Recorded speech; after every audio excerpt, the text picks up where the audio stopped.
Hi everyone, it's me Liz with 143 Handmade. I know it's been a minute since I posted a video, life takes ups and downs, right? There's ebbs and flows in life, and we've been I've been dealing with some sadness in my world lately, and I haven't really wanted to get on and talk about it. And so today we're going to do but see, that was preventing me from creating videos, because I didn't want to share my sadness. I didn't want to talk about it. It's private and whatnot.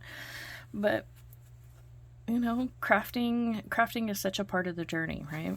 And so we're going to talk a little bit today about crafting when you're sad, because that's not the same as crafting with no mojo, because like you can be in a great mood but have no ideas, right?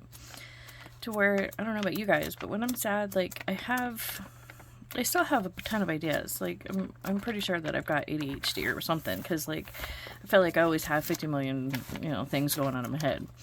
But the self-doubt kicks in when I'm sad, and that really gets in the way. And then doing the videos, I try not to, I'm trying not to post too many downy videos, of course. And then there's, I want to craft in front of the camera and whatnot. And so enough chatting about where I've been. So today what I've decided to do is I love to draw maps, and so I've pulled out one of my journals. This is a brand new one, and it is one I made.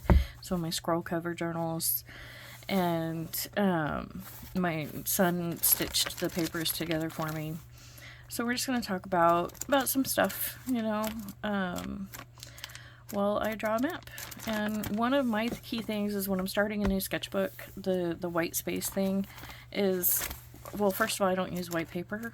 Generally, I use coffee stained paper, so there isn't white space. And then the second is I just kind of do this. And I would be doing this whether I was chatting to you guys or not, or whether it was completely silent in my room or had a show on or whatever.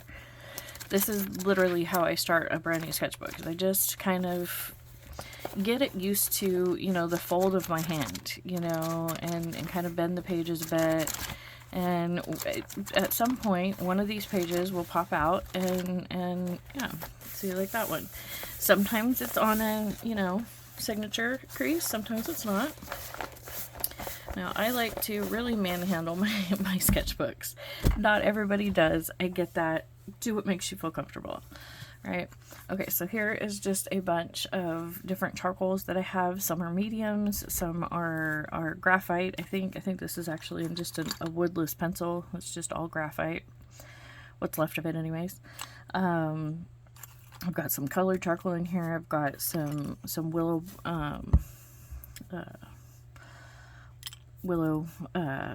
charcoal, soft charcoals sticks. I've got these compressed charcoal sticks, just whatever makes you happy. Hey, my lady, I'm gonna say hi. You guys might be able to see her shadow right there. That's my cat lady. But she's not a big fan of being tipped over and put under the camera. But you will see her paw. Oh, here she is. Yep, there she's gonna lay down and supervise. Okay, let's scooch the cameras just a smidge. There we go. So she can still supervise, but I still have room to draw. So, I really like drawing with charcoal. It's messy. It's free. It doesn't, it's not the same as drawing with a pen where you have to worry about every little mark you make, because this you can wipe off, especially if you just go light, and say I don't like that mark, and then poof, it's gone. And so, and even if it doesn't completely go away, it just adds a little bit of depth to the work, right? So some people get really nervous when they start thinking about drawing fantasy maps, and that there's a right way and a wrong way, and I'm sure that there is, according to some people. But the way that I see it is if you start doodling and you have a map that inspires you and works for your fictional world, then you did it. It doesn't matter how refined it looks or how finished it is, or, if you have symbols or, whatever. And so what I'll do is I'll just literally just kind of, I don't draw long lines when I'm drawing the outside shape of the body of the definition between land and water. And see, right now, I'm not even sure which side will be land and which side will be water of that line. I just kind of go with it, and I let it speak to me as it sees fit, you know. And I just scribble and let things happen. And I'm going to go ahead and just go off page here. And so I think I have decided that I am going to make the center the water, that I'm not going to add a lot to, so that way I still have some writing space on this page if I decide to, you know, add like a quote or something. And I'm going to make this whole area on the outside my landmass. Now, you know, right here, I've got a very sharp point, and it's all wiggly, and it's, you know, it's hard to decide, you know, like what is that, like up there, like where is the coastal line? And some people get very, you know, distressed when their first little sketch has a funky spot like that. But the way that I see that is it's just a place to go and refine, and you can then, like, I'm gonna go ahead and just add a little peninsula in right here, so that way that sharp point now makes sense, right, on a level. And let's see, you can get snubs, you know, you can get all kinds of different little things that will you know, help you erase. I tend to just use my hands. I'm a very hands-on type creator. You know, some people like that style, some people don't. But yeah, I'm gonna go ahead and widen that out a bit more. And like I said, I'm not at all worried about this erasing that I'm doing, because it just adds depth. And see, my lady here, she helps add to the imperfection of a coastal line.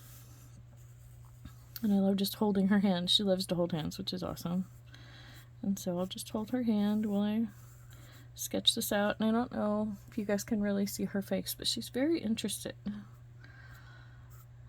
And this is just one of the beautiful things about going ahead and doing some art when you're, you know, in a negative headspace. You know, it can be really helpful. And she makes it just adorable. She's, as I make each little wiggle, her little face is moving. And so I never worry about getting it right. There is no right. This is just a fantasy map. It doesn't exist anywhere. This world, you know, that I'm drawing does not, you know, nobody's depends on this being correct. There's no, you know, no pressure. It can be anything I want. See right through here, I'm adding some, I'm gonna add what's it called? Where a bunch of streams meet the ocean. You know, there's a bunch of waterways that all converge and create a kind of a wetland area. You know.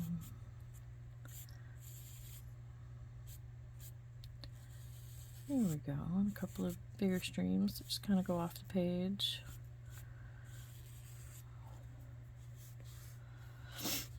And let's see, to have that make a little bit more sense, I'm gonna go ahead and add some hills on this side.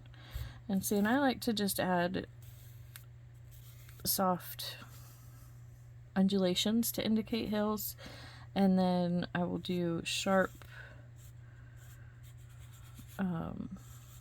imperfect triangles to indicate mountains, you know,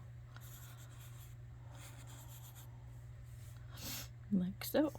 And so we've got you know, a mountainous region over here. I'm gonna go ahead and have another creek or another waterway come on out of the mountains. Just have it. There we go. You know, and you can create whatever you want. That's the beauty of these fantasy worlds, is that it doesn't have to make sense, you know. It doesn't have to be right by anybody's standards, and I love that. I love creating these fantasy worlds, We're nothing's impossible. Nothing is wrong. My lady, what you doing? She's helping, huh? So yeah, I'll just sketch for a while, like so, and then create these mesas. Whenever I create mountains like this, I always imagine that dragons live there. I'm not I'm not really sure why. Like, it's always dragons, never any other possibilities, just dragons. But so here we go. And then let's see, right in through here somewhere, I'll just throw in a random square. And see, what I like doing with these random squares is I'll just drop them in, and then I decide what they are later. And sometimes it changes, you know? Now, one of the things that I do have to caution people about who have not played with charcoal before is it is quite messy. See, look at my hand just from holding the charcoal sticks. You know, it is quite messy, but it's like what I consider a clean mess because it'll just wipe right off. It's not going to hurt you in any way. You know, it's not dangerous from a kitty, you know, anything like that. One of the other cautionary tales is that when I do close the book again, this page will rub on this page if there's nothing in between, or unless you decide to put a fixative on. I usually don't, honestly. I usually just let it wear. I like the way that it looks, all worn out and aged. So, but yeah, these squares, they'll just become cities, they'll become castles, they'll become, you know, that's where people are. That's all that means in my head, you know, and I'll drop those anywhere, you know, on a particular map, just to, you know, throw that in, throw some peopling in. And then sometimes I don't. Sometimes I'll leave it completely wild, you know. And then, let's see, I think I'm going to go ahead and leave that corner like so. And then I like to turn it upside down to get this other page. I'm going to go ahead and just darken my coastline a bit, because my lady rubbed off some of it.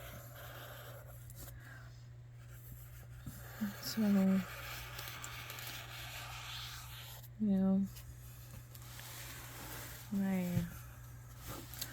just, you know, for those of you that have hung out this far, in case you're wondering, the biggest thing I have been sad about is that my cat of 13 years, most of you already know, she's had cancer for a while, and she was struggling, and so we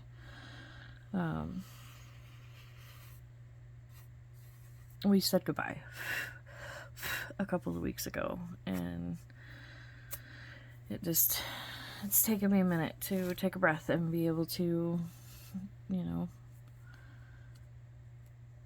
be my my human self again, I guess. You know, it is what it is, right? Like, I mean, I still, you know, got up and did everything I needed to do and all that, but at the same time, it's hard to share your art when it's hard to talk without crying, you know? I was very, very close to my kitty. I know that some people think that, you know, the pet bond is kind of absurd, and I kind of grew up in that, with that kind of attitude where that your bond with an animal shouldn't, you know, is never more valuable than your bond with humanity, with another human. But